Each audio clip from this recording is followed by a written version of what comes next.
ये गुजरात की धरती का एक बहुत बड़ा योगदान भारत के संविधान निर्माण के कार्य में है। जैसे हमें आज़ादी मिली, उस आज़ादी के कारण ही इस देश में समता, बंधुता, सौहार्दता और सामाजिक न्याय का मुद्दा सामने आया और आज उसी को लेकर हमारी देश की व्यवस्था चल रही है। तो ये एक तरीके से तपोभूमि है।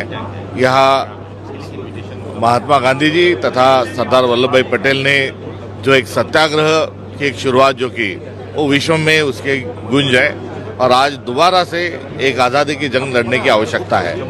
आज भी लोगों को गुलाम बनाने का और एक शोषण पर आधारित व्यवस्था निर्माण करने के लिए कुछ शक्तियाँ ये आज भी बहुत ताकतवर दिखाई दे रही है और उनके खिलाफ में नया एक आंदोलन, नया सत्याग्रह, एक समर्पण की भावना से करने की आवश्यकता है।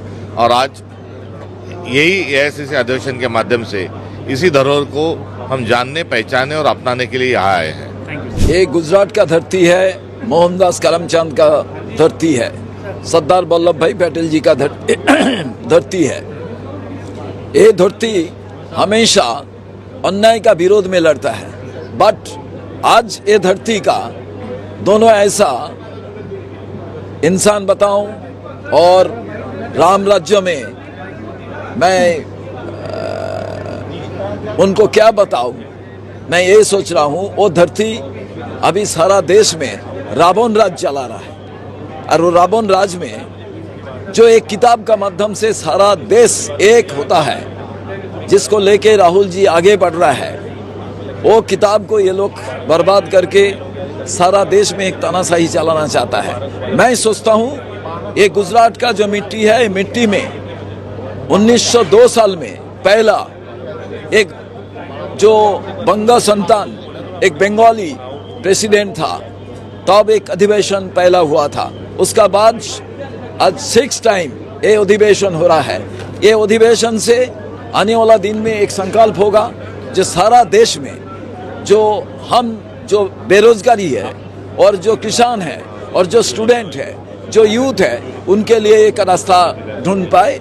और बंगाल में 26,000 जो स्टूडेंट, जो टीचर, उसका नौकरी चला गया सुप्रीम कोर्ट का आदेश अनुसार। राहुल जी उनके साथ मिले थे और राहुल जी, मेरा जो लग रहा है, उन्होंने जितना ऊंचा तक वो लड़ाई लड़ने के लिए उन्होंने उनका जो प्रयास वो आगे बढ़ा रहा है।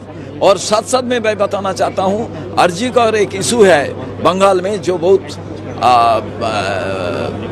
एक आम जनता का अंदर में एक तानाशाही पैदा कर दिया।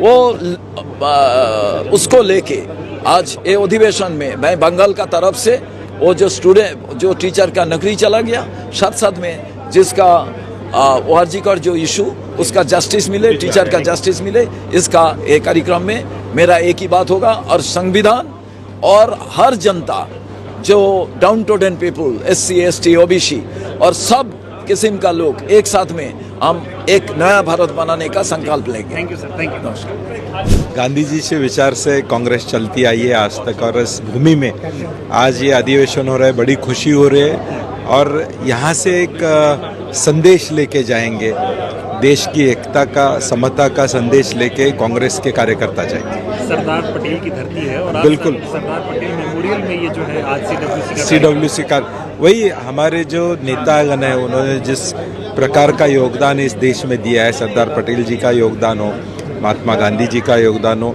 इनका सब आदर्श लेके हमें आगे चलना है और बढ़ना है। कांग्रेस पार्टी ने जानबूझकर ये 2 दिन का जो अखिल भारतीय कांग्रेस समिति का जो महाधिवेशन है, उसे गुजरात में, अहमदाबाद में, बापू की धरती में, सरदार पटेल की धरती में आयोजित किया है। ये एक बहुत सिंबॉलिक, इसका बहुत महत्वपूर्ण है। अभी हाल ही में कांग्रेस एक्सटेंडेड वर्किंग कमेटी की बैठक चल रही है, जिसमें कि करीब 200 के करीब सदस्य उपस्थित है। कुछ विशेष निमंत्रित सदस्यों को भी बुलाया है और कल पूरा दिन भर ओपन अधिवेशन होगा, जो कि महाअधिवेशन है। आज एक प्रस्ताव रखा गया है, न्याय पथ उसका नाम है, जिससे कल पूरे अधिवेशन में उसकी चर्चा होगी। कांग्रेस को पुनर्जीवित करने के लिए, फिर से मजबूत करने के लिए, फिर से सत्ता तक लाने के लिए, ताकि कांग्रेस की नीतियां हम उसको अमल कर सकें। और जिस तरह से भारतीय जनता पार्टी पूरे हमारे संविधान को और जो हमारी मूल संकल्पना है इस देश की, इस रिपब्लिक की, उसे तोड़ मरोड़ने में जो भाजपा लगी हुई है, उसको फिर से वापस सही रास्ते पर लाने के लिए इस अधिवेशन का बहुत उपयोग होगा। ये अधिवेशन बहुत प्रभावी होगा।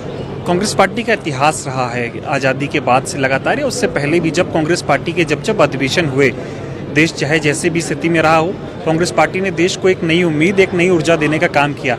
आज के समय में देश में जो मौजूदा हालात हैं बीजेपी के शासन में, ऐसे में ये अधिवेशन आपको क्या लगता है कि देश को किस तरह से एक नई रास्ता दिखाएगा? देखिए, पूरे देश के कांग्रेस के वरिष्ठ नेता इस अधिवेशन में सम्मिलित है। इस अधिवेशन का संदेश वो अपने अपने राज्यों में ले जाएंगे, अपने अपने जिलों में ले जाएंगे, और कांग्रेस में एक नई ऊर्जा भरने का काम इस अधिवेशन से होगा। बहुत ही सीरियस चर्चा चल रही है। सभी देश भर के प्रतिनिधि अपने अपने सुझाव रख रहे हैं। जो मूल प्रस्ताव सुरजेवाला जी ने रखा है न्याय पथ का, उस पर कोई और उसको मजबूत करने की सूचनाएं आ रही है। और मैं समझता हूँ कि 3-4 घंटे ये बैठक चली है। बहुत ही गंभीर वातावरण में ये बैठक चल रही है। इसका अवश्य कांग्रेस को मजबूत बनाने के लिए इसको उपयोग होगा। I think it is a historic event that we've come to the land of Bapuji and Sardar Vallabhbhai Patel to have the extended Congress Working Committee meeting and the AICC plenary session. I think we are at a very important point in history where there are several glaring failures by the current government, and degenerative environment is around the country. It is important to revive the hopes of the nation and to address the aspirations of the youth, and that is the precise reason why the Congress party is sitting today in Ahmedabad. And I hope that we will come up with a very meaningful resolution that will be endorsed by the Congress Working Committee and discussed in the AICC plenary session. We certainly hope to achieve that objective.